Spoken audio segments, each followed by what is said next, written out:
I spent 5 years passing that exam. There are two parts, and I was writing this exam from 20 to 2022. It was horrendous. I wrote, it was 6 attempts, and I passed part A on the sixth attempt, and part B was 4 attempts. I passed on the second attempt. So it was like I say, the commitment to being a surgeon is unrivaled. I'm happy we can laugh about this, but really, it's not funny. It's not funny. It was horrendous at the time. I think you're a proper poster girl for resilience. I thought I was, but I'll give my cup to you. No, I think to be a black female surgeon in this country, you must be. Hi, everybody. You're welcome to today's episode of the Maverick Med podcast. And on this episode, I have with me a very thriving doctor. And like always, I just let my guests introduce themselves. I let them do the hard work. So tell me, who are you? My name is Ibifunke Pegba-Otemolu. I'm a mom. I'm a surgical registrar. I'm married. I live in the UK. I'm training in Dundee as a general surgery registrar. And I'm also the convener and author of Thriving in the NHS, which is now a community. It's really succinct. Right, Funke, thank you for agreeing to come onto this podcast and share a bit of your light with us. And more importantly, tell us about what you do and why you do it. So you did say that you are the convener of Thriving in the NHS. What made you start this community? Well, first of all, thank you for having me. The Thriving in the NHS was born out of my experience. So when I relocated to the UK, I was in a different situation from most people. I had been in the UK doing a master's program, and at that time, I had taken the PLAB exams and I was registered with the GMC.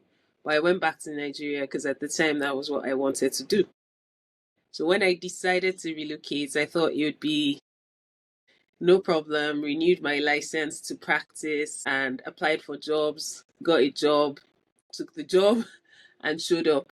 So there was no preparation, there was no reading blogs, there was no trying to join any communities, there was no studying with people for PLAB and then you were all applying together. There was none of that because all the people I had studied with had made significant progress several years on. So it all came as a shock to me, the way I struggled to settle into the system because I wasn't prepared at all for that. Off the back of that, when I started to find my feet and meet more people, I realized that we all had similar experiences. And I was like, why is this story the same over and over again? So I thought if people know what to expect, if people know what to do, then it'll be easier. So I wrote the book. And the book was a compendium of my experiences to say, listen, this is what you need to know. If you know these things, then your start will be much easier. And off the back of that, I just carried on creating content and organizing sessions where I could keep sharing and bringing people to share and just get this knowledge out there about what the system is like and what we can do. And finally, this year, I've taken the step of creating a community where we can create a space where we can develop professionally and create those opportunities where you no longer have to rely on the kindness of people to build your professional portfolio, so to speak, but we actually have a system where we're doing that together for ourselves in a nice way. So that's in a nutshell. Exciting. I'm thrilled already. But people know about you, or they probably have heard about Thriving in the NHS. I first saw it and got interested and followed it on LinkedIn, but we don't really know who the person is. So let's go back a bit. Where did you grow up? My story goes way back. So I grew up in Kano. Kano is in the north of Nigeria. It's relatively quiet in comparison to, say, Lagos, for example. Slow paced, everyone's chill. So I grew up there and then we moved to Lagos when I was a teenager, just finishing secondary school. And my parents have lived in Lagos since. But from Lagos, I ended up in Ghana studying medicine. So I was an international student at that point to face that transition as well.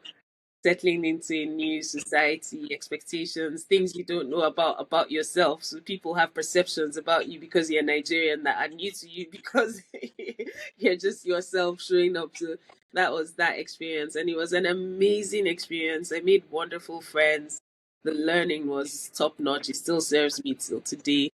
And then I went back to Nigeria, worked for a bit, then came to the UK, did a master's in Imperial College in International Health Management. And then I went back again, started my training in plastic surgery, did that for a couple of years, then realized I wanted more out of my surgical career because I had known from medical school I wanted to be a surgeon. I just didn't know what kind. So if you've known me for long enough, you'll know I've switched up what kind of surgeon I'm going to be a few times. So I ended up back here and then changed trajectories from plastic surgery into general surgery, which is what I'm doing now. Right. Were you one of the 14-year-olds who were thrown into universities in Ghana? Because what I've noticed that for the people who came from Nigeria, they were pretty young. So How old were you when you went to there were a university? few young ones, but I was lucky to be 17. So I wasn't Okay. 14. I was lucky. I know of this 14-year-olds, and they did quite well, to be fair. Well, I was older. I was somewhat older. And what was your university experience like? You said you attended Kwame Nkrumah University of Science and Technology in Kumasi. I did. Right. What was your experience? Did you pick up any tree at all? Yes, yes, I did. I'm trying to. The interesting thing is, I remember how to say no, and I'm trying to think what is yes, because Debbie, and Debbie means I am, no. At least that's okay. That's I am okay. proudly a sacrum, proudly a sacrum. Yeah, right. I tell Okay. everyone I meet, I'm like, Osecro. So tell me, what are some of your highlights of medical school? I think friendships have to be the biggest highlights. My friends from medical school are still my friends, and that's both Nigerians I met and Ghanaians I met. We're still in touch. The people that were my friends are still my friends. And I think that was the biggest value. Second to the education, of course, which was not. So you said you always wanted to be a plastic surgeon. Tell me, was there any experience you had in your childhood that may have formed that desire to be a plastic surgeon? I think I chose plastics. So I always wanted to be a surgeon, but the type changed. But plastics was the one I picked when I started in Nigeria. And the experience as a child that informed that was seeing scars.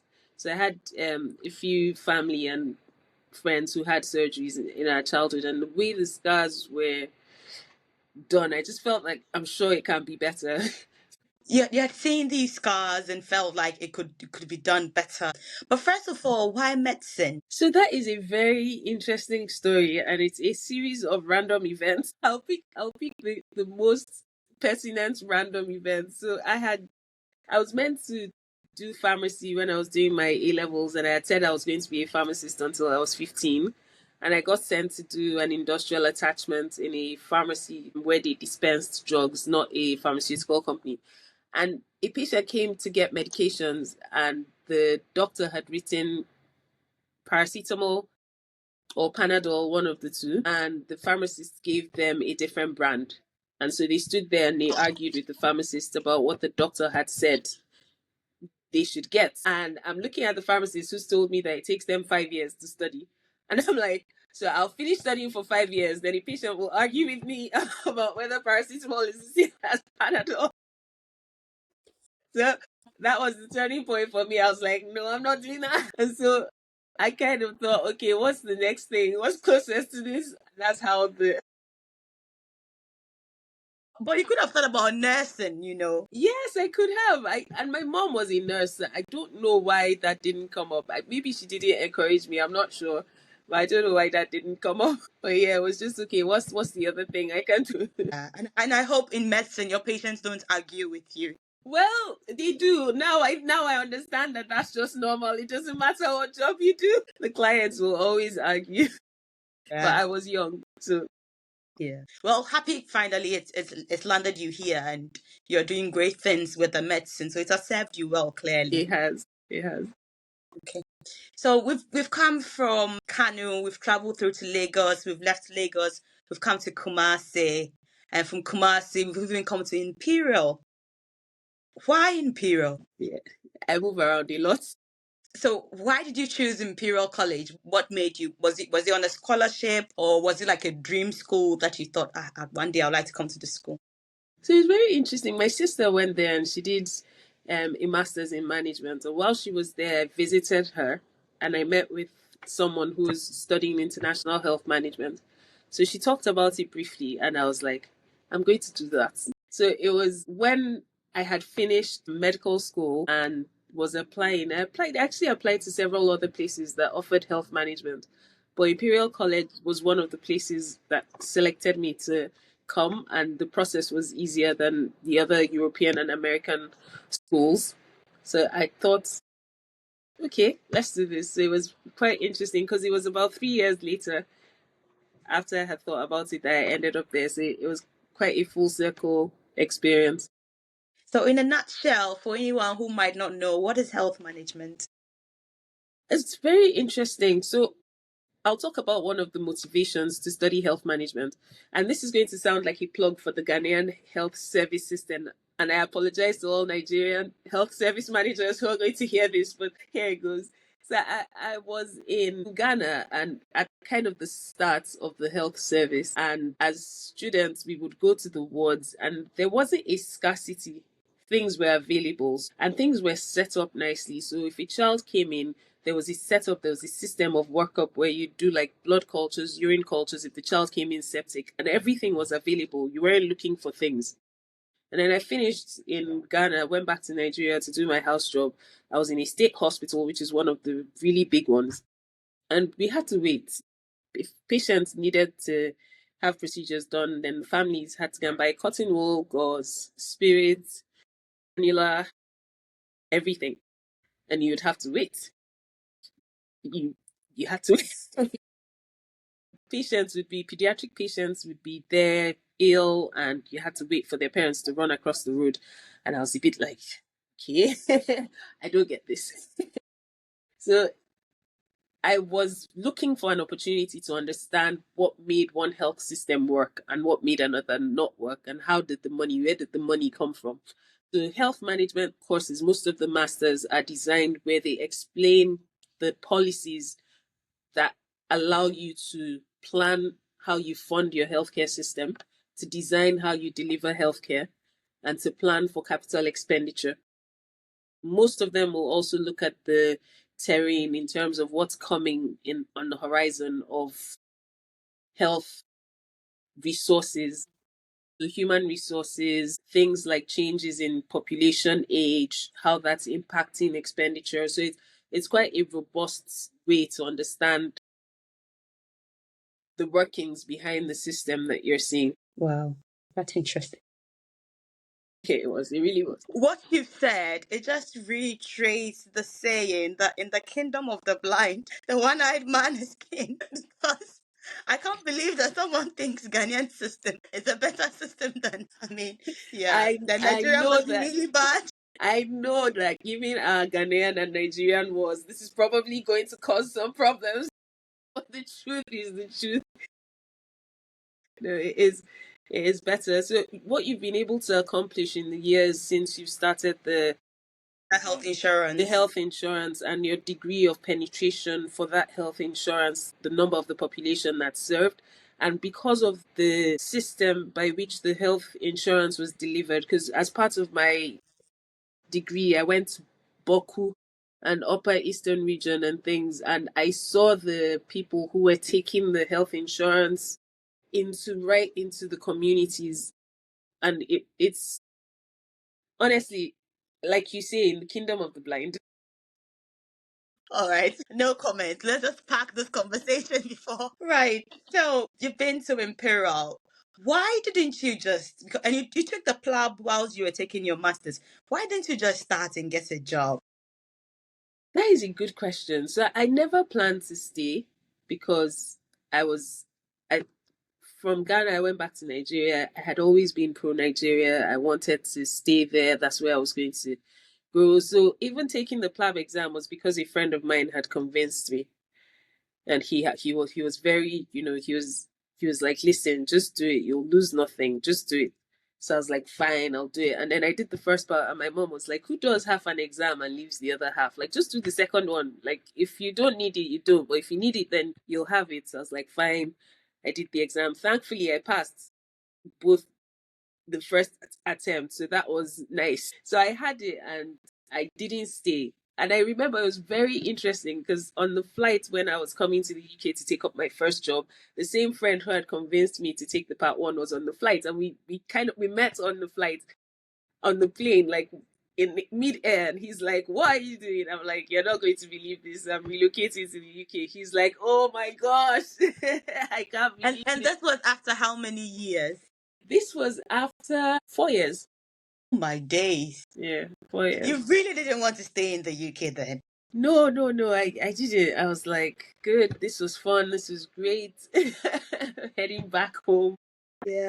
So tell me, what do you think was the push factor? In the year I left, a few things had happened. Yeah, so we had been on strike. The Association of Non-Medical Workers had gone on strike for nearly 6 months.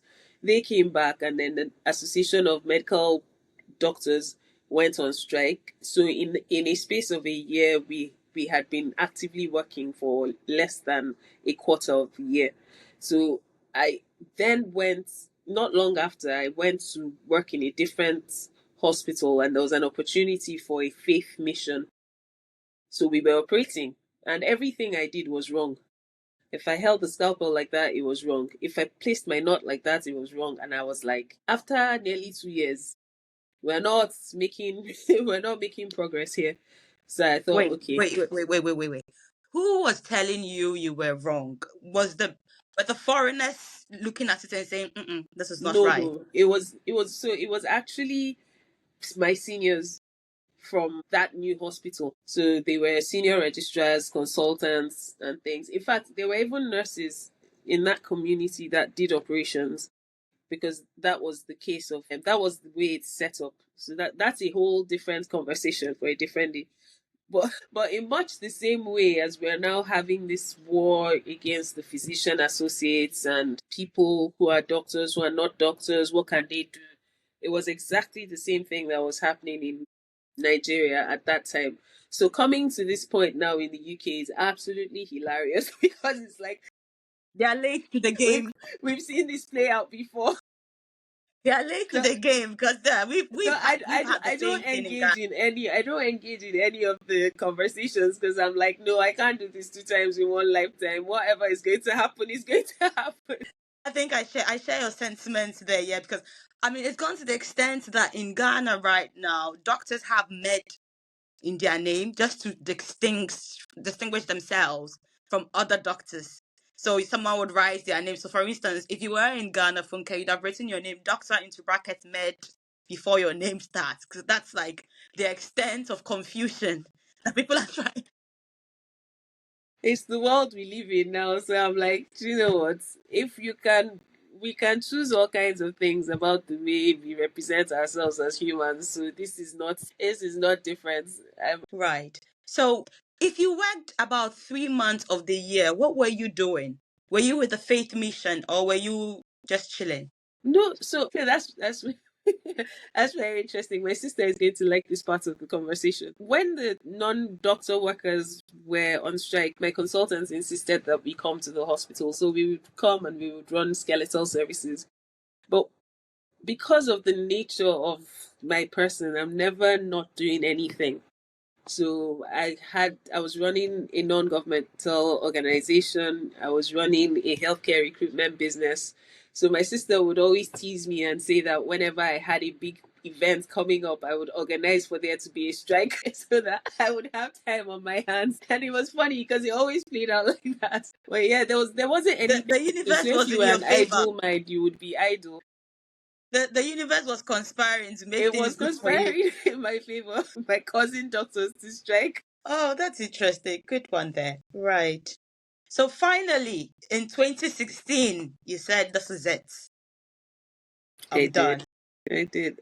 And to be fair, I didn't even have that kind of epiphany.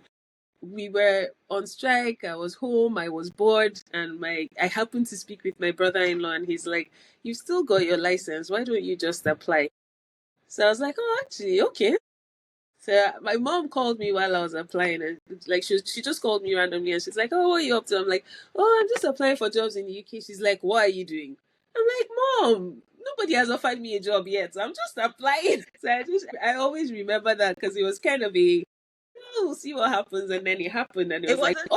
like a big light bulb moment. Like No, it wasn't. It was when I got the job, it was very difficult to make the decision because I hadn't really planned to. It had just sort of like, oh, now I've got the job. Like I've done the interview, I've got the job. Okay, now what? So yeah, so it's tell been a me, journey. what was your first job?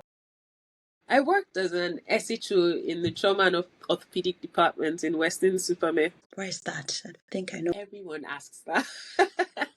So the nearest I've worked in some places where I always get those reactions like, where? No, I'm trying to find it because I have worked a bit, but not this one. So the closest popular city is Bristol. So it's down. Yeah, yeah. So Bristol, Taunton, Somerset, that region. Okay, right. And how was your experience as an SH? So as an SHO, it was very interesting. I had such a mixture of experiences. I remember I had this consultant who said to my, so we used to cross cover departments, and I was cross covering for general surgery. And he said to my trauma and orthopedic consultant, he was like, that SHO of yours is like a reg. She Oh, did bless really you. well on the night shift. At the same time, I had an experience where a consultant from the same unit said to the rest of her team that I was not to be trusted. Okay. So it was that So kind of, it was a on very on the polarized Likert on the experience. Likert scale, 1 is 0 and 1 is 10. So how?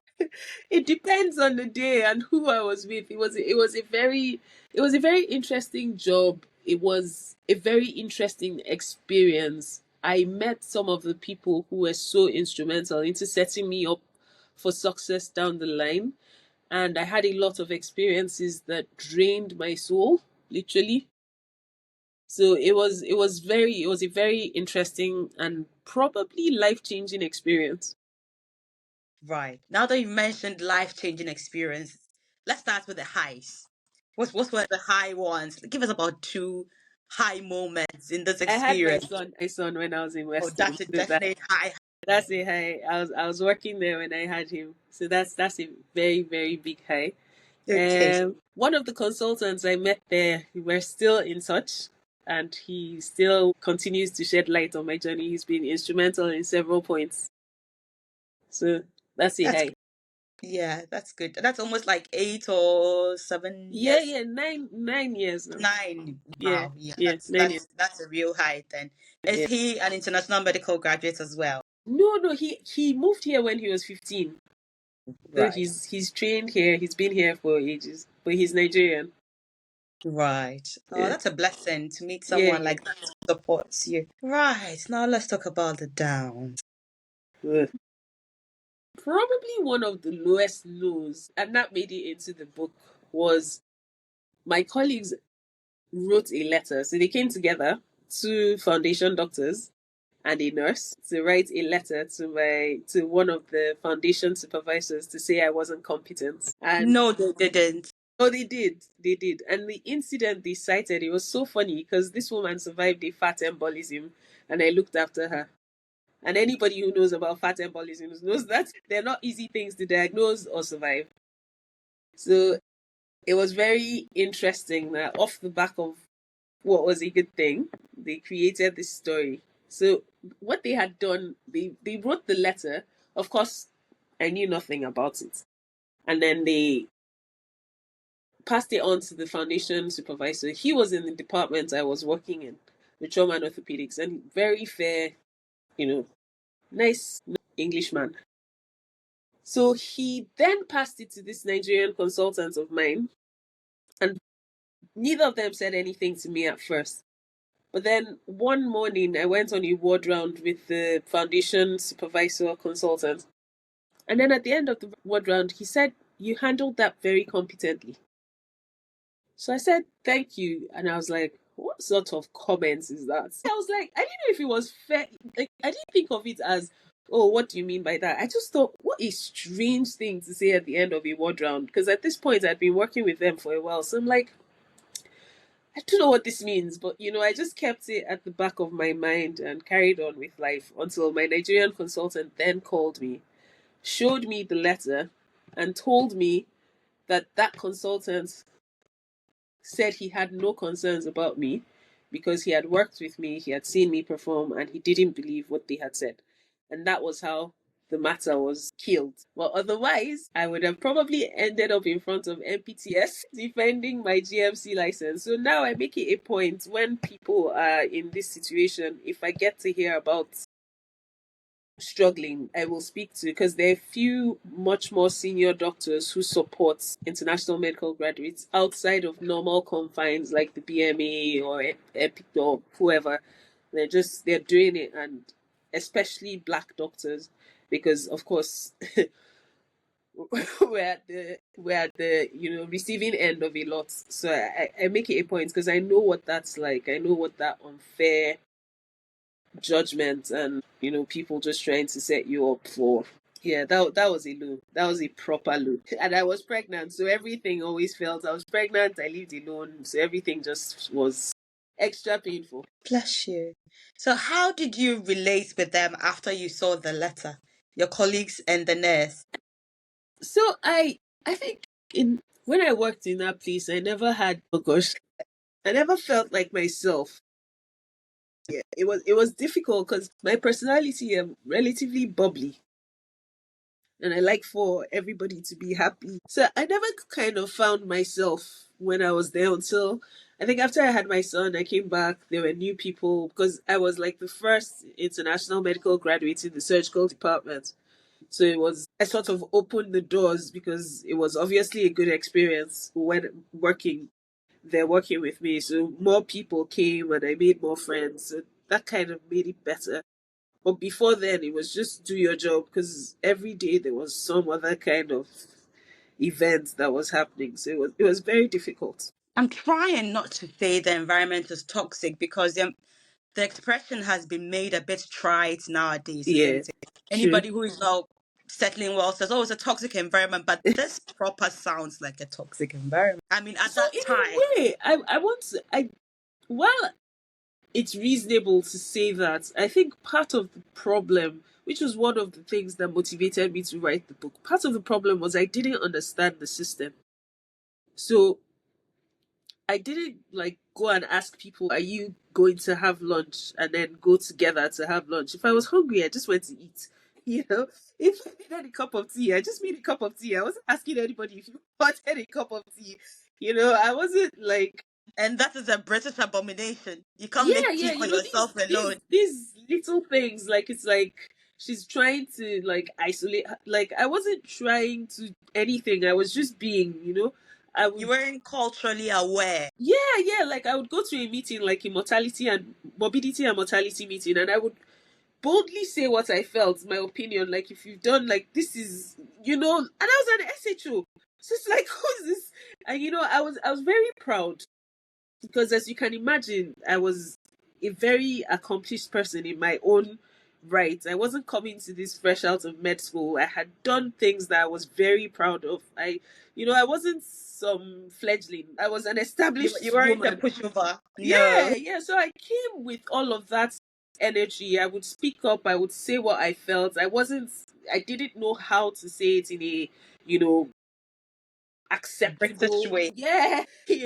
So all those things I think harmed me without my realizing it, because people were developing opinions and preferences. And of course, remember that I'm this small black girl from Nigeria with her African accent who walks around like she knows everything. And I'm also here looking at this small general hospital, and I'm coming from a teaching hospital, and I'm like, not very impressed. Like, oh, so all of these things I think would have contributed. So I don't think it was necessarily everyone else's fault and I was innocent. I think it was that sort of not understanding and then falling into a pot of soup. It was a combination. And that's why I'm so passionate, and I'm like, if you're coming to the UK, just read that book. Read the book before you start. Yes. Because Funke, I I'm happy that you sound really accountable, because you could have easily shifted the blame and said they don't like me and they are bad people. But out of these experiences, you've been able to enumerate things that may have contributed to your experience, about you saying, listen, I was already worth my weight in gold before I came. I wasn't a fledgling. I had great accomplishments. I had my claim to fame before coming to this hospital. For you to come from wherever you had come from to this place. I mean, and I'm happy that out of this, like a phoenix, you've risen out of the ashes, and you're now much better and beautiful. And not just that, you're paying it forward. Thank you. I'm sorry I got you upset. No, no, no, no, no, no. I can see that the emotions are still very raw. Okay, so guys, those who don't know, Funke had to take a moment, because as she was recalling everything, she became really emotional and she had to shed some tears. So we had to give her some time to just recalibrate, and it just shows how passionate she is about what she does, isn't it? Yes. Right. So moving from there, did you take some time off because you had your baby there? Oh, yes. So for my son, because I came pregnant, I was not able to get the full, like, as much time of paid work. So I took about 5 months and then I went back to work. It felt like a luxury coming from Nigeria, because in Nigeria I'd have had 3 months. So I was like, oh, 2 extra months. I'll Yeah. take it. Yeah, it's the same as well in Ghana. I think in Ghana the maternity leave is about 3 months, but I didn't have my babies in Ghana, so I don't have the practical experience. Experience. Yeah. Yeah. So how did you manage funding your maternity leave? Had you worked enough to accumulate something, or were they sending you money from Nigeria? I had worked enough and then I just went to Nigeria. Good. Okay, so then you have the support, isn't it? Yeah. Boy, I bet everybody was loving on you. You was like a Oh my little. gosh. Oh my gosh. We were spoiled. And then I came back with my mom. So it was so nice. Yeah, yeah. And then you went back to work. Was it the same place or a different one? The same place, the same place. I'd actually planned not to go back, but then it didn't work out with the visas. So that was another reason why I started to blog Now that about my now experiences, that because you've I chose mentioned the wrong visa. visas, yeah, So what a lot of people do not know, that visas, the last time I think I wrote something, that it's such a tectonic plate that your life rests on if you are an immigrant, or specifically an international medical graduate. Your whole life is like, I can't do this because of that. I can't do this. Yeah. This was it was a key learning for me, because like I've shared in the story, when I decided to move, I wasn't thinking, oh, I'll get my ILR and I'll get this. I didn't know those things. I just wanted to be a good surgeon. That was the only motivation. I wanted to be a good surgeon and I wanted to train somewhere where I could be a good surgeon. So I had an experience where my contract wasn't going to be renewed, and it was like, oh my goodness, I need to find a job. So I was like, listen, it's not that bad. If I don't get a job, I'll go back. My friend was like, are you crazy? You've been here 3 years. You're 2 years away from your indefinite leave to remain. You can't go back. You need to find a job. I was like, oh, what's that? Indefinite leave to remain. Okay, you mean you had been here for 3 years and you had no idea about No either? idea. I was just all my energy was my son and my career. Nothing else. It was So very tell funny. me, how did you finally manage to get into training? That's a good story. So my MRCS exam is a requirement to get into ST3, because at this point I was overqualified for the core training, and I spent 5 years passing that exam. There are two parts, and I was writing this exam from 20 to 2022. Yeah. It was horrendous. I wrote, it was 6 attempts and I passed part A on the sixth attempt, and part B was 4 attempts. I passed on the second attempt. So it was like I say, the commitment to being a surgeon is unrivaled. Oh, so now let's reflect. Times over. I know. Everybody told me, they're like, just gonna be a GP. I'm like, nah. Okay, so now let's reflect. What do you think you weren't doing From 2020, that's 5 years writing Yes, I was exam. pregnant a few times taking the exam. I was all kinds of shit. So there are a few things. The first thing I did, the first time I attempted the exam, it was absolute foolishness to attempt the exam. And the reason I say it was absolute foolishness was because I was in this race I had created for myself where I wasn't going to lose time because I left Nigeria. So it was important that I got in immediately. So I came in, I moved in November 2016, and my first attempt at the exam was in January 2017. I was pregnant. I lived alone. I was starting a new job in a new part of town. I knew no one. I had absolutely no business taking that exam. Like, no business. And then once I failed that one, it was just, okay, Let me ask do you, it how again. much was the exam? Oh. Do we have to? Just tease me. How much? So Humor me. at the time, part A was £590 or something like that. Oh my. Okay, I'll leave you guys to do the math. How much he has invested into. I want you as my surgeon because I can see I'm really devoted to this cause. My days. That's a lot. That's a lot. Right. So second attempt. Yeah. So I carried on like that. And what was really annoying about it was, so you work with people and they'll be like, oh, you don't have to study, just do this, I'll do that, or things like that. And then people, by the time I was getting to the third and fourth attempt, oh, are you dyslexic? Did you fail exams in medical school? Do you think there might be something else going on? So, like I was saying about my consultant, and it goes also to the point about how paying it forward, things just come back to you.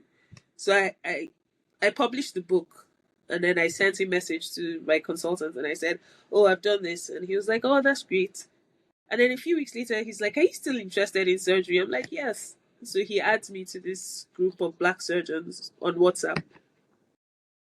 They run a mentoring group, a mentoring session. So at this point, I've decided, oh, I'm not going to take the exam again. I have just one attempt left. I'll go find another way to get in, find another exam from another country. And then they set up a mentoring and then get mentored by a consultant plastic surgeon. And she's like, you can pass the exam. That route you're planning is a stupid route. It's not going to work. You can pass the exam. And this is what you need to do. And it was a list of 10 things to do. I did maybe like 4 or 5, maybe 6, and I passed the exam. So So you it's, just needed someone to hold your hand and show you the way. You yeah, wouldn't have spent this no. £3,000 and over. You'd have had a nice holiday Yeah, somewhere, Santorini, yeah. Maldives. That is a whole That, Maldives package. that's how I was holidaying. That's how I was holidaying. I was holidaying at the MRCS destination.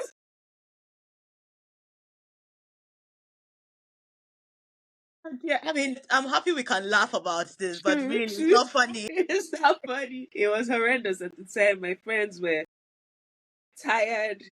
It was painful to watch for them, my family. Everybody was just stressed. I think you're a proper poster girl for resilience. I thought I was, but I'll give my cup to you.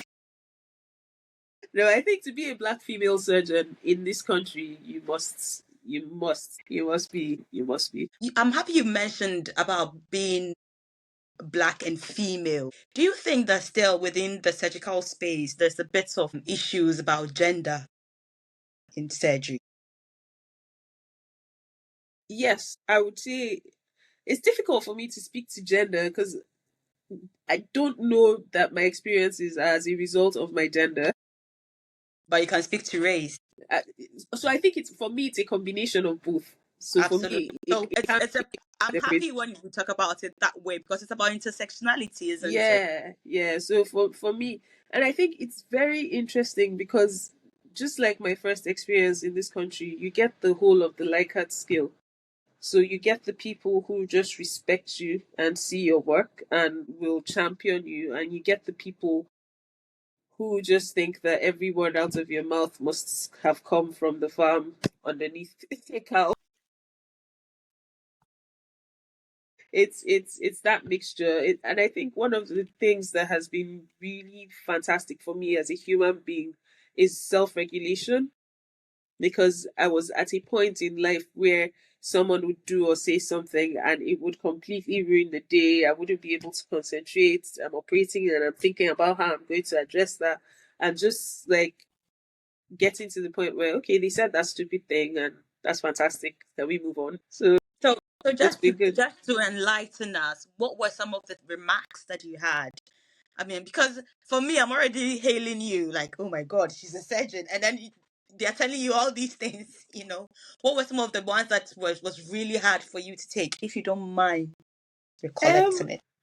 I think I think one of the easiest examples I'll give is I was working, it was a very busy week and I got paged to come in for an operation. So they paged the surgical registrar to come for an operation. So I came. I came into the operating room. At this point I've been working there for over a year. And then I go to the patient, they're about to brief, and I go to the patient and I'm trying to read out the patient's identity. And then someone stops me in the most Abrupt. abrupt, condescending way. And she's like, "And who are you?" And at this point, I've worked with this person a few times. So the thing is, in this situation, I am literally the only black female registrar. Like down the line, more female registrars who are black turn up. But at this point, I'm the only one. I've worked with this person a few times. I'm not expecting you to remember everyone. But then this is the situation. You have paged for a registrar. A human has arrived and is confidently going to the patient. Who do you think this human is going to be? So this time, unfortunately, because most of the time I've developed such an umbrella that I don't respond. It just passes. And this time I was like, you paged for this surgical registrar. I am here. I have worked with you a few times. Like, who do you think I am? And the whole theater is quiet because everybody knows that a line has been crossed. And the fact that you can hear my voice, you can see that I'm upset. So there was a lot of, thankfully for me and the patient, another registrar turned up with the consultant and they asked if I wanted to leave. And I said yes because I was just You looked upset. completely, well, yeah, these are the sorts of wonderful Curiosity, what was the gender of the person who was asking? white female. Yeah. To be fair, in my experience, I have to say that I have experienced far less condescension and problems from male staff in theatre and just male people in surgery. I know that there's a whole wonderful women in surgery movement, and I think it's fantastic, but I have experienced far less problems when I've worked with them.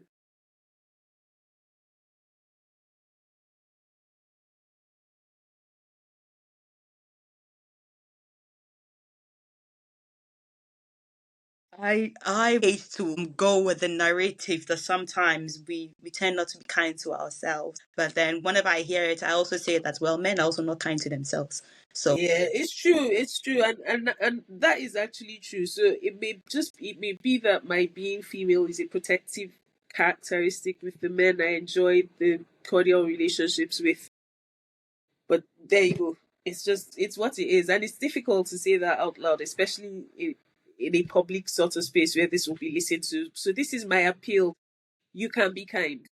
I embodied that in my work. I make sure that everybody that works with me feels valued.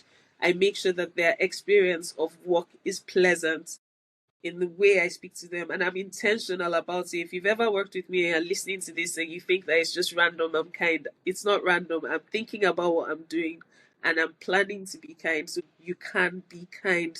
this is a good message. This is a lovely message for us.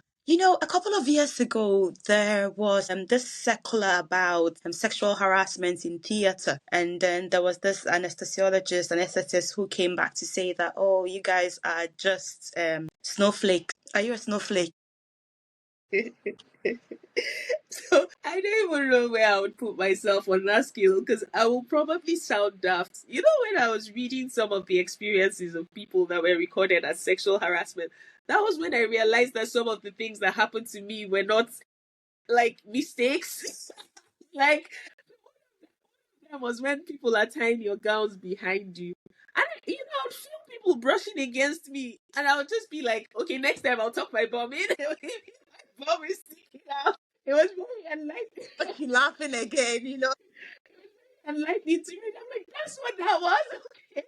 And now, of course, people are very careful. So when they come behind you, they're like, oh, I'm behind you and stuff. But for a very long time, there was a place I worked where I would tuck myself in. Like, please, I don't want. Look at the extent of compromise that we make as ladies, you know. Instead of telling him that move back, you are now the one tucking your bum in just to make him feel comfortable. Bum is just extra. Wow. It's not the Wow. sort of thing you think to talk about with someone like, oh, when this person was tying your gown, did you like? Is this something that you think about? True, true. I know. And you rather end up carrying the bed and thinking, oh, maybe it's not a big deal, or maybe it's just my mind, you know. I'll be honest. I just never thought about it. I just tucked my bum in. I never thought about it. I just was that was my own. Okay, this is the action. This is how you stop it from happening. Just when they come to tie your gown, tuck your bum in, and it's fine. So when I read about it, I was like, oh. Right. So I never thought about, and it's also somewhat protective that my person, so my physical appearance, then my personality in the way I'm not in the space where people are having fantasies about me about work at work. You mean So I'm not. five different things? How do you know? Yeah, no, that's what I'm saying. Like, so there's a it's almost a shield, I would say, because like people have different coping mechanisms. So there's a shield and there's a wall, so to speak. So there's I no don't follow. access. I don't follow. I don't understand. So from my point of view, I don't think there's any access to that sort of conversation. So even when they start to have those conversations that are unpleasant in my presence, they stop. Okay. They immediately stop because I don't know what it is that I do in those situations. My It face must do sounds like you something. have well established boundaries. I can't say that people who've had those experiences didn't have boundaries, but Okay. my Good. own boundaries just are not breached. So it's just, and this is and that's saying this for the UK in particular, because in Nigeria it was a different experience. Those boundaries were ignored and they were breached. So it's a different. It's I think it's the climate. If I looked different and was different, then it'd be a different. But I look the way I look, and it's not that. Let's keep it moving. You know, the face has that keep it moving. This is not the time for this, and Yeah. everybody respects that, and we move on. So I've been fortunate in that direction, not to suffer with that. You know, about the incidents where the lady asked who you were, I'm happy that it sounded like you had everybody's support I did. saying, are you upset? Do you need to take some time away? And that sounds really commendable that they could read the room and say that, no, it's not a good. On the flip side, would you say that you were adding to the narrative of being an aggressive black woman? Oh my gosh, I live. That is such a burden. It is such a burden, and I'm just it's being a devil's advocate here. no. You're right, because I was angry. So that's what I was saying to you, that I'm grateful for, all of the things that have happened have led me to a good place, because now I can stop. But at that time, I was angry. I was angry all the time because I was experiencing things that I didn't think I should experience. Like, why should you talk to me like this? Why should I be? And I was facing it all the time. People have different experiences in the UK. But in my practice, I've found that the microaggressions are so persistent. And if you're responding every time, there's no chance you're not going to become the angry black woman, because people are annoying you. People say it's angry black woman. You're not angry. You didn't wake up angry. People are annoying you. I know I there's a think, trigger, you know. yeah, exactly, and that trigger is often ignored because you're the angry one. And I talked about this in a leadership meeting I did with other younger surgeons in their career, and I said we talked about how to deal with some of these scenarios, like practical scenarios. What do you do? And of course, people gave these sorts of responses that I did, and I'm like, caution, because these things are going to happen regularly. Are you going to be And at this time I had had this experience, so I knew that it's not worth it. It's just not, like, and I learned from that experience. So one of the things I taught them is always introduce yourself.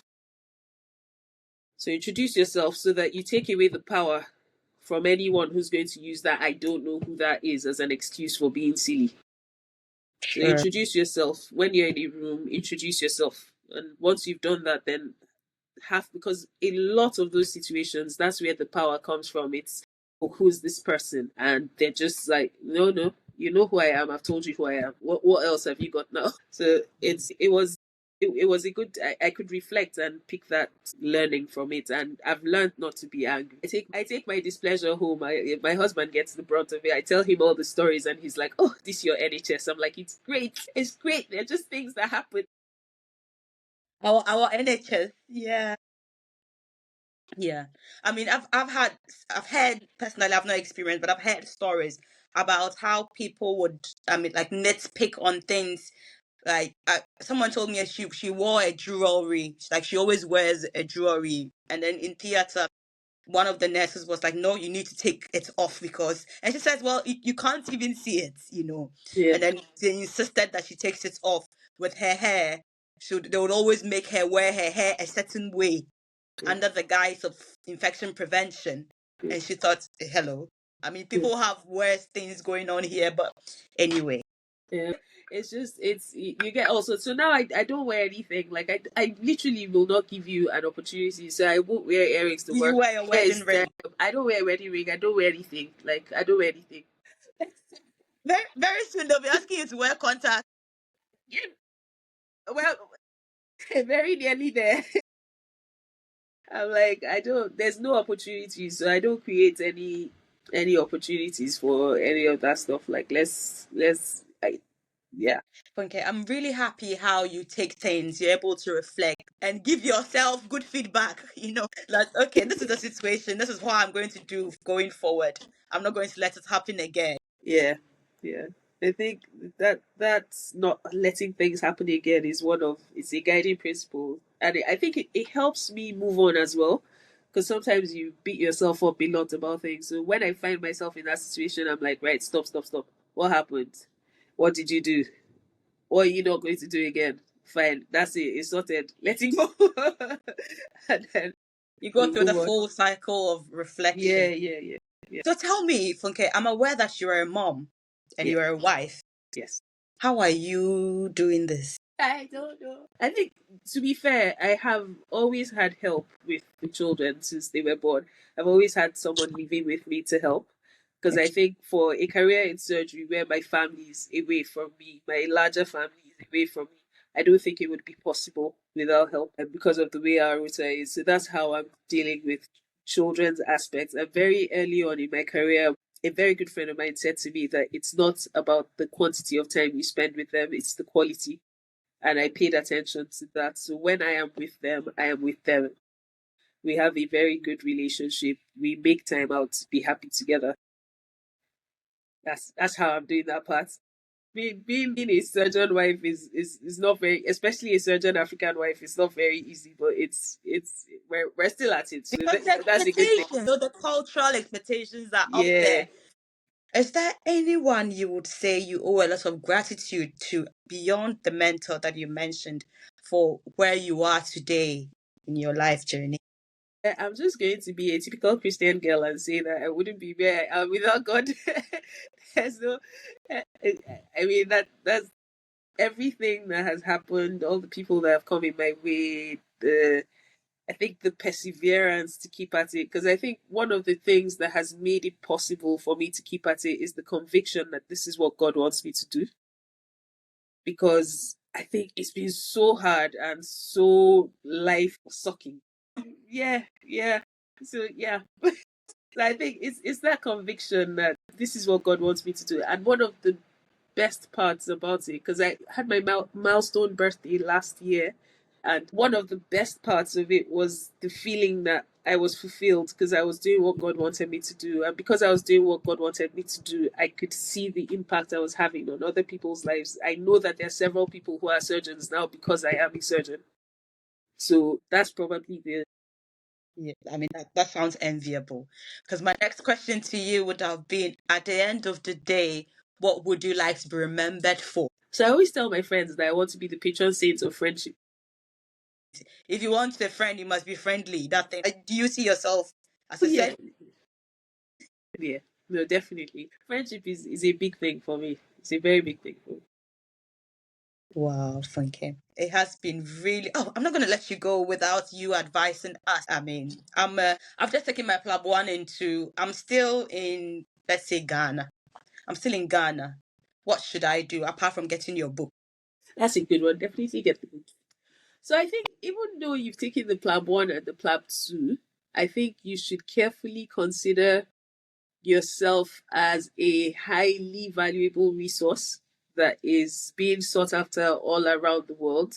So I think you should explore your options carefully, understand your trajectory, what are the steps that you're going to need to take to get to where you want to go, and how many interruptions will you need in that step before you get there. So if you can find the path of least resistance in a place where you will be valued, then that should be something that you put in your matrix for making decisions. Funka, thank you so much for vulnerably sharing your story with us. And I'm sorry I got you to get upset. I'm really sorry. No, it's I mean, it just shows how much passionate you are about this cause and the need to support other international medical graduates. And yes, hopefully definitely. you would stop tucking your bum in. Yes, I'll ask the person to step back now. And now that I know that it's not an accident, I'll say, "Can you step back, please?" Absolutely, yes, yes. I mean, your boundary shouldn't just be in front; it should be at the back too. Yeah, yeah. Right, Thank guys. So until same time next week, it's bye for now.